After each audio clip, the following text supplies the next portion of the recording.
नमस्कार दोस्तों, स्वागत है हमारे YouTube चैनल VCH स्पोर्ट्स पर। और मैं आपका स्वागत करता हूं कमल सर। सबसे पहले तो आपके दर्शकों को नमस्कार और बहुत बहुत धन्यवाद आप मुझको इनवाइट किए। क्योंकि स्वागत किया हमने और उसके बाद फिर बहुत जल्दी में हम लोग इस वीडियो को बनाएंगे, क्योंकि आप सभी को इंतजार होगा कि IPL एक्शन 2026 में क्या हुआ, उसकी हम लोग चर्चा करेंगे। तो IPL एक्शन देखिए, ये हमारे बहुत पूरा एकदम रफ वर्क, होम वर्क सब कुछ करके आए हैं कमल सर। तो सबसे पहले आप जब से एक्शन 2026 शुरू हुआ, उसके बाद फिर जो टीमें आई, उसके बाद आप क्या सोच रहे थे? एक तो टीमों की उसमें और जो मैनेजमेंट है उनमें बदलाव आया है और वो लगातार देख रहे हैं कि हम एक यंग टीम को चुने और जो अपना भविष्य है उसको सिक्योर करना चाहते हैं, ये देख रहा हूँ। बिल्कुल, मैं आपका पहला रिएक्शन आपका भी चाहूंगा। IPL 2026 के बाद लिस्ट जो आई है, जो जिन लोगों के ऑक्शन में बिक्री हुई है, उसके बाद आपका रिएक्शन क्या है आप जरूर बताएं। चलिए हम लोग स्टार्ट करते हैं, शो की शुरुआत करते हैं, टीमों की बात करते हैं। आप सबको पता है कि IPL में जो भी टीमें हैं, सबसे पहली बात हम लोग स्टार्ट करते हैं कि जो सबसे बड़ा वो हुआ कल का ऑक्शन, जो कैमरून ग्रीन के नाम रहा। हाँ, तो कैमरून ग्रीन से हम लोग शुरुआत करते हैं। आखिर कैमरून ग्रीन को KKR ने क्यों लिया? एक तो उन्होंने आंद्रे रसल को रिलीज किया, उसकी भरपाई करनी थी और एक ऐसा खिलाड़ी चाहिए था कि जो उनके चौथे या पांचवें नंबर को एक सेटल्ड कर सके, कि वो बॉलिंग में भी उतना प्रदर्शन कर सके और एक बैटिंग में आधार प्रदान कर सके, जिससे जो रसल करते थे काम। बल्कि बिल्कुल जी हाँ, हम सारे मुद्दों पर बात करेंगे। सरफराज खान पे भी बात करें, पृथ्वी शाह पे बात करेंगे, रजत पाटीदार, मंगेश यादव, जो भी लोग इस IPL एक्शन और श्रेयस अय्यर पंजाब में इस बार एक्शन टेबल पे बैठे थे, उस सब में चर्चा करेंगे। फिलहाल हम लोग बात कर लेते हैं जो टीमों की। आखिर आपको टीमों की लिस्ट का पता ही है। सबसे पहले हम लोग स्टार्ट करते हैं, सर कहाँ से स्टार्ट किया जाए? सबसे पहले तो हम स्टार्ट करेंगे पंजाब किंग्स से, क्योंकि ये पिछले बार के दावेदार थे, अच्छा खासा दावा प्रस्तुत किया था। लास्ट स्टेज में जाके इन्होंने वो दमखम दिखाया कि हम जीत सकते हैं, लेकिन हमारी थोड़ी किस्मत रूठी हुई है जी, क्योंकि मैंने तो ज्यादा स्टडी नहीं किया, आपको ही देखा है। तो पंजाब किंग्स इस ऑक्शन में कितना पार्टिसिपेट किया और किन खिलाड़ी को बाई किया, इसके बारे में बताएं, उनकी क्या रिलीवेंस रहने वाली? पंजाब किंग वो उनकी टीम पहले से सेटल्ड थी, उन्होंने सिर्फ एक दो खिलाड़ी को हटाया और चार खिलाड़ियों को लगभग जोड़ा था। तो उसमें उनका ये नहीं है कि मुझको खिलाड़ी चाहिए, उनके पहले से सेटल्ड खिलाड़ी हैं। एक जो थोड़ा सा सेटबैक हुआ था कि भाई जो इंग्लिश को क्यों छोड़ दिए, तो उनके पास कोई ऑप्शन रहा होगा कि हम इसकी भरपाई कर सकते हैं, इसलिए उन्होंने जो इंग्लिश को छोड़ा। इसलिए उन्होंने ज्यादा छेड़छाड़ नहीं की, ना ऑप्शन टेबल में, ना अपने रिलीज का जो वो मौका था उसमें भी। दैट मीन्स पंजाबी पहले से ही सेट है, उनका मामला सेट है, उन्होंने ज्यादा ऑक्शन में पार्टिसिपेट नहीं किया। फिर आते हैं SRH, सनराइजर हैदराबाद, काफी हाईलाइटेड टीम रहती है, उसमें हेड रहते हैं अभिषेक शर्मा रहते हैं। तो उन्होंने क्या मतलब किन लोगों को अभी इस ऑक्शन में लिया है? एक तो उनकी भी टीम सेटल्ड है और उनका जो मानसिक संतुलन कहता है, या जो उनका टीम मैनेजमेंट है कि भाई आपको मार के खेलना, चाहे हार जाए चाहे आप 270 बनाएं, ये उनका टारगेट है। तो उन्होंने उसको और मजबूत किया है और थोड़ी सी बॉलिंग में पुख्ता की है। एक साकिब हुसैन है, तो उनको उन्होंने ऐड किया है, क्योंकि थोड़ी सी अगर ट्रैकी विकेट मिलती है तो उसका मदद उनको मिल सकता है। फिर ज्यादातर इसमें कोई वो नहीं है। एक खिलाड़ी को ऐड किया इन्होंने, लिविंग स्टोन। हाँ, तो इसका क्या हो सकता है, मतलब क्यों किया है? क्योंकि ऑलरेडी उनके पास पिंच हिटर्स भी है, क्लब भी लिस्ट होती है। मान लीजिए कि कभी क्या होता है कि जैसे इस समय बुमराह चले जाते हैं, तो फिर कोई उनकी समय ऐड होता है, तो उसको भरपाई करने के लिए, अगर मान लीजिए क्लासन नहीं खेलते हैं किसी मैच में और कोई खिलाड़ी नहीं खेलता, उसकी भरपाई करने के लिए उन्होंने वो किया है। मतलब अपनी जो विस्फोटक है उसको मजबूत करने के लिए, ना कि उसको कोई कमी थी कि वो उसको पूरा करने के लिए। बिल्कुल, ये तो रही SRH के मेन बाइस पर, और बाकी आप लोग लिस्ट जाके देख लीजिए। क्योंकि अब हम आते हैं Lucknow super giant. Lucknow super giant आपको पता है, इसमें एक जॉस इंग्लिश का नाम आया, कि जॉस इंग्लिश जिन्होंने पंजाब के लिए बहुत बेहतरीन प्रदर्शन किया था, वहीं से टर्निंग पॉइंट बना था। तो जॉस इंग्लिश यहाँ आते हैं और मिलर को इन्होंने रिलीज किया, इसके पीछे क्या कारण? एक तो उन्होंने पिछली बार उनका जो श्रेयस अय्यर अपनी जगह दिए थे 3 नंबर या 4 नंबर पहले खेल रहे थे, फिर 3 नंबर खेले, तो उन्होंने उसको सेटल्ड करने के लिए, कि शायद वो चाहते हैं कि जो उनके वेस्ट इंडीज के जो क्रिकेटर हैं, नाम भूल रहा है मुझको, तो उनको और नीचे खिलाना चाहते पूरन को और नीचे खिलाना चाहते हैं शायद, क्योंकि वो पारी को लंबा खींचना चाहते हैं कि पूरन अगर फिनिश करेंगे, अगर 5 ओवर में उन्होंने 5 ओवर में 80 70 90 इतना टारगेट कर रहे हैं शायद वो, इसलिए सोच रहे हैं कि पूरन को नीचे खिलाएंगे या तो जो इंग्लिश को नीचे खिला सकते हैं कि अच्छा फिनिशिंग टच मिले, क्योंकि डेविड मिलर में ये दिख रहा था कि उनको उतनी गेंदें खेलने को नहीं मिल रही थी, तो वो नहीं उतना अच्छा फिनिश कर पा रहे। हसरंगा को यहाँ शामिल करने का क्या उद्देश्य हो सकता है? हसरंगा को उन्होंने शामिल किया है कि एक ऑलराउंडर मिल रहा है और फिर एक अच्छा स्पिनर मिल रहा है, क्योंकि उन्होंने रवि बिश्नोई को रिलीज किया है। बिल्कुल। तो ये रही एलएसजी की टीम। इसमें एक मध्य प्रदेश का बहुत ही होनहार और बहुत काफी टैलेंटेड प्लेयर शामिल हुए, अक्षत रघुवंशी। हाँ, ये कह सकते हैं कि जो एमपीसीए है इस समय बढ़िया काम कर रहा है कि एमपी के खिलाड़ी भी अब नेशनल लेवल पर योगदान दे रहे हैं। बिल्कुल। ये तो रही एलएसजी। चौथी टीम हमारी Gujarat Titans. Gujarat Titans already settled थे, बट इन्होंने होल्डर और सबसे अच्छा इसमें बाई क्या रहा, नॉर्मल खिलाड़ियों को लिया है। हाँ, उन्होंने ज्यादा छेड़छाड़ नहीं की है पंजाब की तरह। एक तो उन्होंने एक अपने साथ पेसर जोड़ा है, ये अशोक शर्मा करके हैं, ये इनकी चर्चा थी डोमेस्टिक क्रिकेट में, ये 150 की स्पीड पर फेंकने वाले बंदे हैं। 140 150 इनकी चर्चा है। हाँ, तो ये आप कह सकते हैं कि उन्होंने एक पेस को और मेंटेन किया है। तो ये तो रही आपकी जीटी की बात। जीटी में बाकी सब एज यूजुअल है। फिर नेक्स्ट आते हैं, that is most highlighted team, that is RCB. हाँ, आरसीबी पे आते हैं।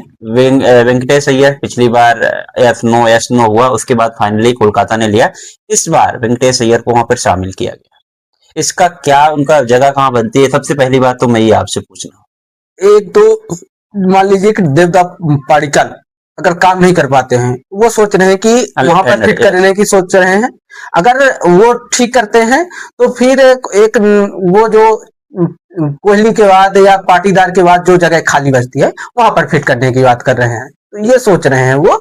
और एक बॉलिंग ऑप्शन भी बनता है कि उनसे 2 ओवर 3 ओवर तो करवा सकते हैं। इस बार अच्छा परफॉर्म भी कर रहे हैं। हाँ, इसलिए वहां पर उन्होंने सोचा, और फिर एक पाटीदार के अच्छे दोस्त हैं तो शायद तो थोड़ा उसका एज मिला होगा। बिल्कुल, मैं मानता हूँ। सबसे बड़ा सवाल है, क्या विराट कोहली इस बार भी ओपनिंग करेंगे फाल्ट के साथ की? हाँ, कुछ छेड़खानी हो सकती? नहीं, एकदम श्योर है कि वो ओपनिंग प्लेयर रहेगा। अगर कुछ ऐसा अनसेटल्ड लगता है कि टीम उतना अच्छा नहीं कर पा रही तो विराट कोहली नीचे आ सकते हैं, क्योंकि इनके पास बहुत सारे ओपनिंग ऑप्शन अभी भी मौजूद हैं। ओके। फिर आरसीबी के वाइज में हम लोग देखते हैं, जैकब डफी आए हैं, मंगेश यादव आए हैं, और विकी ओसवाल, विहान मल्होत्रा, ये कौशिक चौहान वगैरह नाम है। तो इसमें आप किससे प्रभावित हैं और क्यों इनको लिया गया? मंगेश यादव कौन है, कहाँ से आते हैं? ये तो मंगेश यादव जो है, आपने देखा होगा कि एमपी का जितनी भी टूर्नामेंट हुए हैं उनमें बहुत अच्छा परफॉर्मेंस करते हैं। ये ऑलराउंडर है, आपको 4 ओवर निकाल के देंगे और आपको अगर लास्ट के 2 ओवर में अच्छे रन चाहिए तो ये वो भी काम कर सकते हैं। तो इसलिए इनको शायद पाटीदार का प्रभाव रहा होगा कि भाई ये खिलाड़ी अच्छा है, इसको आप ले सकते हैं। और यश दयाल कुछ किसी केस में भी फंसे हुए थे, यश दयाल का रिप्लेसमेंट यश दयाल का रिप्लेसमेंट भी है। फिर एक जैकब डफी है। तो आपने पिछले साल देखा था कि क्या हुआ था कि कुछ मैच जो स्विट्जरलैंड नहीं खेले थे, तो उसका भी इन्होंने रिप्लेसमेंट ढूंढ है कि अगर ऐसा उनकी कोई सीरीज या कोई ऐसा मैच हो सकता है कि 1-2 मैच या न खेल पाए, तो उसका रिप्लेसमेंट इन्होंने ढूंढा है। तो इस तरह आरसीबी के बाद, फिर आरसीबी के बाद हम आते हैं मुंबई इंडियंस। मुंबई इंडियंस ने क्या किया इस बार? मुंबई इंडियंस, उनके पास ज्यादा पैसे नहीं थे और उनकी टीम पहले से ही एकदम बेहतरीन है। उन्होंने अच्छी खरीदारी की है। बहुत कम पैसे में उनको अच्छे खिलाड़ी मिल गए। जैसे डिकाक को उन्होंने कम पैसे में खरीद लिया। फिर एक ये मोहम्मद इजरार करके लड़के हैं, और फिर ये मयंक रावत है, ये दिल्ली की टीम से खेलते हैं, है उत्तराखंड के रहने वाले, लेकिन दिल्ली की टीम से खेलते हैं। ये भी बढ़िया क्रिकेट खेलते हैं, तो इनको इन्होंने शामिल किया। एक बात मुझे ये समझ में नहीं थी, डिकॉक को क्यों लिया? क्योंकि रिकल्टर उनके पास है, ऑलरेडी है, विकेट कीपर भी है, बाएं हाथ के हैं। तो डिकॉक का लेने का क्या मतलब उनका निकला? डिकॉक का ये है कि अगर जैसे रोहित के साथ पहले भी मुंबई में खेल चुके हैं, तो डिकॉक का उस बहुत और रिकल्टन से ज्यादा थोड़ा बेहतर खेलते हैं। तो ये है कि जैसे जॉनी बेस्टो को उन्होंने रिलीज किया है, तो उसकी भरपाई करने के लिए भी ये है कि हम डिकॉक को शामिल कर लेते हैं, कीपर मिल जाएगा। तो उनके पास अब 3 कीपर हो गए हैं, डिकल्टन और मिंज और ये डिकॉक। बिल्कुल। तो ये मुंबई आरसीबी। उसके बाद फिर हम आते हैं केकेआर, जो सबसे ज्यादा कल चर्चा में रही है, क्योंकि उन्होंने वो हर बार ऐसा कुछ करते हैं। पिछले साल हमने देखा था स्टार को लिया था उन्होंने, इस बार कैमरून ग्रीन पे 25 करोड़ रुपए लुटाए हैं। तो कैमरून ग्रीन को उन्होंने लिया, तो कैमरून ग्रीन कितना उनके लिए इतना अगर महंगी बाई किए हैं तो कितना अच्छे साबित हो सकते हैं। एक तो रसेल के लिए उन्होंने जो रसेल की जगह खाली हुई थी ना उसको भरने की पूरी कोशिश की गई थी। हालांकि इनके पीछे चेन्नई भी बहुत सारी टीमें गई थी शुरू में, लेकिन पैसा सबसे ज्यादा इन्हीं के पास था, तो इन्होंने एक कैमरून ग्रीन की अच्छी, ये पहले से चर्चा थी, तो वो काम किया कि केकेआर में जाएंगे, तो केकेआर में वो गए हैं। तो हम लोग सोच रहे थे कि मतलब ऋषभ पंत को ये पार कर जाएंगे, 27 करोड़ से ऊपर जाएंगे, लेकिन बहुत अच्छा हुआ कि उनके 5 करोड़ रुपए बच गए हैं।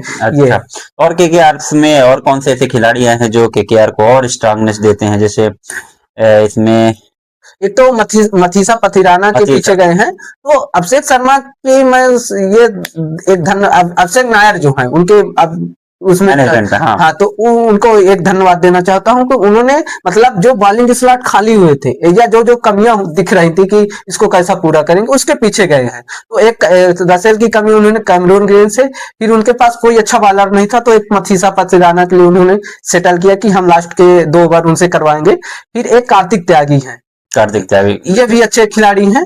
और मैं आकाशदीप की बात करना चाहता हूँ। हाँ, आकाशदीप को शुरुआती दौर पे नहीं लिया गया था, बाद में भले ऐड कर लिया गया, लेकिन वो तो एक अच्छे बॉलर है। आकाशदीप शायद कोलकाता के हैं, तो कोलकाता के खेलते हैं, मतलब बंगाल की टीम से खेलते हैं, वो अच्छे बॉलर हैं, लेकिन शायद उतना तजुर्बा नहीं है कि मतलब या उनको मैनेजमेंट को लगा होगा कि भाई हम थोड़ा देख लेंगे, अगर और अच्छे खिलाड़ी मिल जाएंगे नहीं तो बाद में तो ये हमको मिल ही जाएंगे। एक खिलाड़ी जुड़े हैं सार्थक रंजन, मैं काफी प्रभावित हूँ उनके बैटिंग मतलब एकदम तकनीक से। डीपीएल में हमने दिल्ली प्रीमियर लीग में देखा है। इस बार मतलब जो जितना डोमेस्टिक हुआ दिल्ली का डीपीएल हुआ था उसमें बहुत अच्छा किया, फिर उसके बाद जितने डोमेस्टिक और पहले हुए थे डीपीएल से पहले उन्होंने उसमें भी बहुत अच्छा किया था। तो ये अच्छा है, उनके लिए सुनहरा मौका है, उनको मौके भी मिल सकते हैं खेलने के लिए। केकेआर टीम में विकेट कीपर कौन अभी होने वाला है, क्योंकि वो अफगानिस्तान वाले वो कौन थे, वो तो है नहीं, ये नहीं। तो ये फिन एलन के लिए इन्होंने जो विकेट कीपिंग के लिए इनके पीछे जा सकते हैं, और ओपनिंग ये है, ओपनिंग स्लॉट शायद यही रहेगा। अब आते हैं most successful in the IPL, CSK की तरफ आते हैं। सीएसके भाई इस बार सीएसके ने बहुत कुछ बदला है। जैसा कि हम लोग सीएसके का नाम सुनते ही याद आने लगता है महेंद्र सिंह धोनी, अश्विन, जडेजा, ये सब। इस बार अगर देखेंगे old man to young man की वाली टीम आई है। इस बार पूरे के पूरे नए लोग दिखेंगे। और सबसे अच्छी बाई इन्होंने क्या की है आपके हिसाब से कल के बाई में? मैथ्यू शॉर्ट्स हो गए हैं, इन्हें मैट हेनरी का इन्होंने वो लिया है, तो मैट हेनरी इनके लिए क्या काम करके देंगे? मैट हेनरी एक तो इनके पास मथीसा पथिराना की जो जगह खाली होती उसको भरने का काम करेंगे मैट हेनरी। फिर एक इन्होंने, मैं देख रहा हूं कि इन्होंने फ्यूचर की तरफ देखा है कि जैसे हमारे धोनी ने इतना परस्यू किया हमारी टीम के लिए, उसके लिए देख रहे हैं कि जैसे इनके पास आयुष मात्रे हैं, फिर अपना गायकवाड़ हैं, फिर अब संजू सैमसन जुड़ गए हैं, तो इन्होंने सोचा है कि जो हमारी अब क्रिकेट है उसको हम या हमारी टीम है उसको हम 3 से 4 साल इसी तरह से सेटल्ड करके रखेंगे कि ज्यादा अगला मिनी ऑक्शन हो तो उसको उसमें हमको ज्यादा खरीदने की जरूरत ना पड़े, उन्हें खिलाड़ी में से हमको निकालना पड़े। इन्होंने पिछले आईपीएल से सबक भी लिया है इस चीज का, हाँ, ज्यादा पुराने खिलाड़ी रखने से कोई मतलब नहीं है। तो सरफराज खान इनके साथ जुड़े हैं, मैट हेनरी, राहुल चहर और बाकी अकील हुसैन। मैं एक सवाल पूछता हूँ कि सीएसके का कप्तान कौन होगा आपके हिसाब से? ऋतुराज गायकवाड़ रहेंगे या फिर संजू को मौका मिलेगा? संजू का ज्यादा दावेदारी है क्योंकि संजू ने ज्यादा कप्तानी की है, लेकिन मैं तो कहता हूँ कि आप कप्तानों से उतना छेड़छाड़ मत करिए। अगर गायकवाड़ हैं, गायकवाड़ अच्छी कप्तानी करते हैं, ये कोई वो नहीं है, लेकिन एक ये है कि संजू की जो जगह है, उनका जो रोल है, या तो आप ओपनिंग में उनका फिक्स करना पड़ेगा, या तो फिर आप अगर उनको एंकरिंग का रोल देना चाहते हैं कि आपको चौथे से तीसरे नंबर तक जाना है, आप इतने से इतने रन बना के देना है, बस ये। चलिए, तो बात रही। अब आते हैं राजस्थान रॉयल में। राजस्थान रॉयल एक बार फिर से यंग टीम अच्छी है। इस बार रवि बिश्नोई सबसे बड़ी बाई उनके लिए हुए हैं। रवि बिश्नोई यहाँ पर आए हैं, वो क्या काम करके देंगे? जबकि यहाँ जडेजा भी हैं। एक तो क्या है कि इन्होंने यजवेंद्र चहल को छोड़ा था और फिर बनिंदु को छोड़ दिया है, तो अब रवि बिश्नोई वो वाला काम करेंगे, और वो लोकल अपने जैसा ग्राउंड कहते हैं होम ग्राउंड, वहां पर खेले हैं, तो उस पर सेटल शायद नहीं होने देंगे दूसरी टीम को, ये मुझको लगता है उसका फायदा मिलेगा।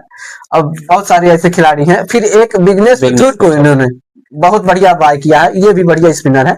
ये तो इनके साथ मैं जाना चाहूंगा कि इन्होंने अच्छी खरीदारी की है। और बाकी कोई खास नाम समझ में आ नहीं रहा। कुलदीप सेन, ये तो कुलदीप सिंह का तो ज्यादा वो नहीं है, बाकी तो मतलब ऐसे नाम है जिनमें से कह सकते हैं कि डोमेस्टिक लेवल पर काम किए हैं, लेकिन उतना नाम उनका नहीं चला है। बड़ा सवाल मैं ये पूछना चाहूंगा कि इसमें भी कप्तानी का एक और रहेगा, किसको कप्तानी मिलेगी? हाँ, रियान पराग है, आपके पास यशस्वी जायसवाल, रियान पराग है, फिर आपके पास यशस्वी जायसवाल है, एक सैम करन है और जडेजा है। ये 4 लोग हैं। अब इनमें से देखते हैं कि कप्तानी किसको मिलेगी। रियान पराग तो पिछले उसमें देख चुके हैं कि उतना ज्यादा प्रभाव नहीं रहा है। अब क्या हो सकता है कि ये फ्यूचर स्टैटिक्स है कि भाई हम फ्यूचर में इनको कप्तान अगले से 3 से या 4 आईपीएल के देख रहे हैं, आईपीएल सीजन के लिए, तो जायसवाल के साथ जा सकते हैं। वैभव सूर्यवंशी का क्या रोल रहेगा इस बार राजस्थान के लिए? बढ़िया। वैभव सूर्यवंशी का तो जैसे टीम इन्होंने खाए, तो अब ये वैभव सूर्यवंशी को पूरा लाइसेंस देंगे कि आपका जो क्रिकेट है वो खेलिए। बिल्कुल। तो ये राजस्थान की बात रही। आखिरी टीम की बात अभी मैं कर लेता हूँ, दिल्ली कैपिटल्स। काफी अच्छा बाय करते हैं। दिल्ली कैपिटल्स में मिलर को लिया है, बेन टकेट को शामिल किया है, और इसमें पृथ्वी शाह जो कि सबसे काफी हाईलाइटेड थे। तो इनके बारे में आप क्या कहेंगे? सबसे पहले मैं आता हूँ मिलर के बारे में। मिलर का क्या रोल है, क्या मानसिकता के साथ मिलर को लिया गया है यहाँ पे? दिल्ली का क्या था पिछली बार, मतलब क्रिकेट उन्होंने अच्छा खेला, लेकिन जो लास्ट के फिनिशिंग टच होता है वो नहीं दे पा रहे। तो मिलर के लिए ये काम है। और फिर एक ओपनिंग प्लेयर जो बीच में अनसेटल्ड हुआ था, उसके लिए बेन डेकेट और पृथ्वी शॉ को उन्होंने लास्ट में पृथ्वी शॉ को जोड़ा कि अगर हमारा शुरू के मैच खराब होते हैं तो हम जितने भी मैच हैं तो बेन डेकेट या पृथ्वी शॉ के जाएंगे ओपनिंग साथ, क्योंकि राहुल के साथ ओपनिंग करुण नायर भी कर रहे थे, फिर डुप्लेसी भी कर रहे थे, तो वो उतना नहीं जम पा रहा था। तो फिर इन्होंने सोचा कि एक सेटल्ड ओपनर को लाते हैं, तो वही देख रहे हैं। अगर मैं कहूं कि पृथ्वी शॉ को टीम में जगह नहीं मिलेगी, भले ही टीम से जुड़ गए हैं, तो आप क्या उसमें कहना चाहते हैं? उनके तर्क में क्या कहना चाहते हैं कि उनको जगह मिलनी चाहिए? जगह है, क्योंकि भाई इस समय तो मैं देख रहा हूँ कि जितने भी उनको अब लौट के आए हैं, या मुंबई जब से मुंबई का क्रिकेट छोड़ के महाराष्ट्र की टीम से खेल रहे हैं, वो साबित करने की एकदम कोशिश कर रहे हैं कि अभी मेरे में क्रिकेट बची है, और ज्यादा उम्र भी नहीं है, 26-27 साल का है, और अब उनके पास तो बहुत क्रिकेट खेलने के लिए है। तो ये है कि पृथ्वी शॉ को भी एक, जितने भी अब डोमेस्टिक मैच बचे हैं जो वहां अभी आईपीएल शुरू होने तक के लिए, तो वहां तक आप इस फॉर्म को बरकरार रखिए, जिससे कि आपको अगर शुरुआती मैचों में मौका नहीं मिलता तो कम से कम चौथे या 5वें मैच से आपको मौका मिले कि हाँ भाई हमारे पास एक ऐसा बैकअप प्लेयर है जो हमको रन बना के दे सकता है। ये बिल्कुल।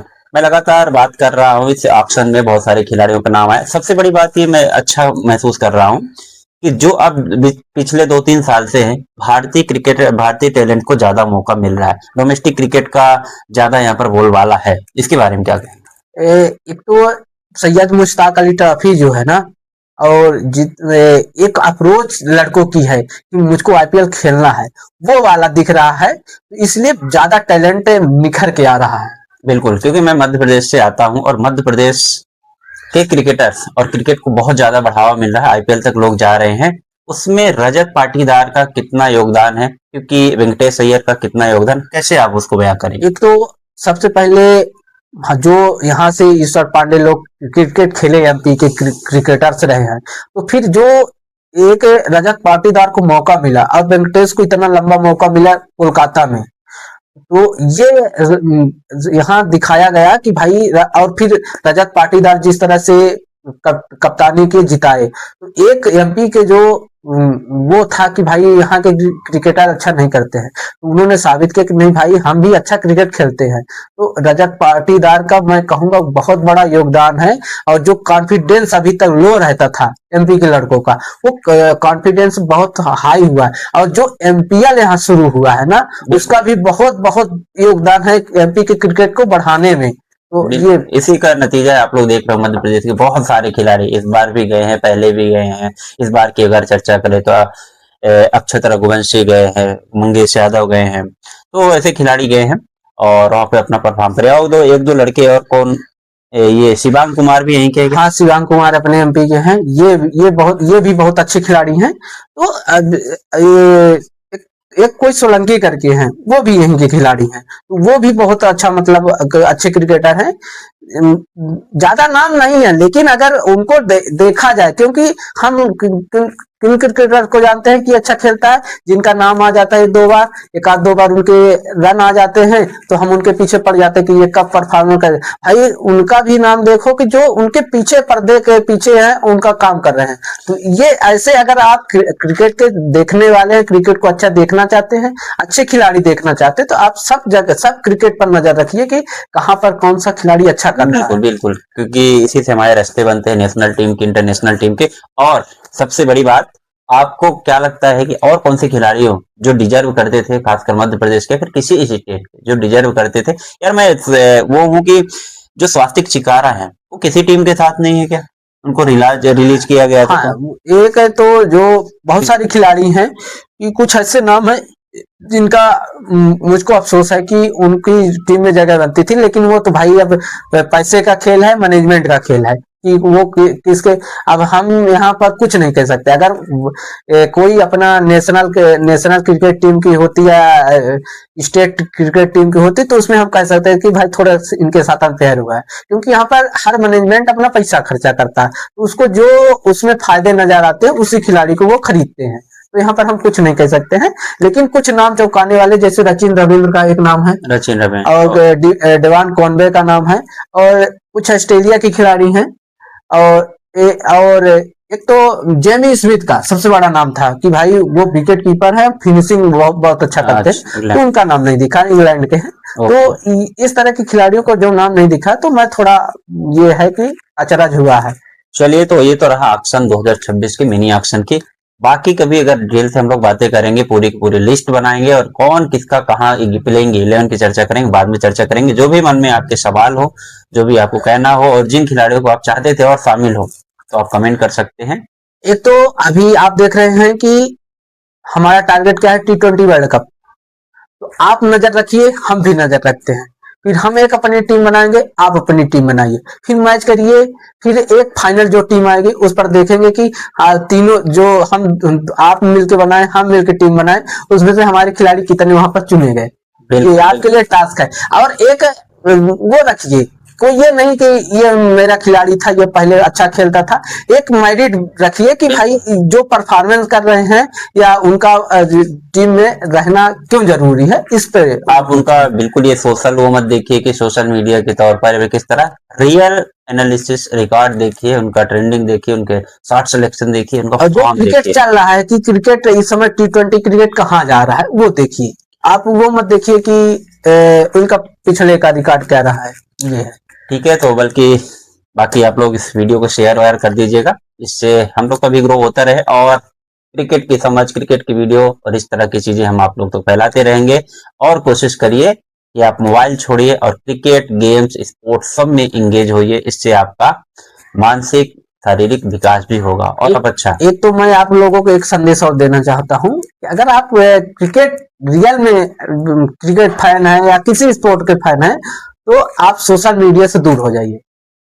आपके पास सोशल मीडिया के माध्यम से जानकारी मिलती है, लेकिन अगर आप सोशल डिजिटल रूप से, तो डिजिटल रूप से आप जानकारी ये पढ़िए, ना कि किसी की बातों को सुन के आप उसको करिए। अब मैं ये कह रहा हूं कि आप एक्सपर्ट की बातें सुनिए, लेकिन हर एक्सपर्ट, क्योंकि यूट्यूब में इतने सारे बैठे हुए हैं कि कुछ ना कुछ बता देंगे, तो उसके पीछे ना जाके आप ये देखिए, एक अखबार पढ़िए अच्छे से, तो और आपके पास डिजिटल पहुंच है तो उसका फायदा ज्यादा उठाइए। सोशल मीडिया पर जो एक PR चल जाता है उसके पीछे मत भागिए। ठीक है, सभी को जय हिंद, बाय बाय, मिलते हैं नेक्स्ट वीडियो में, तब तक के लिए जय हिंद।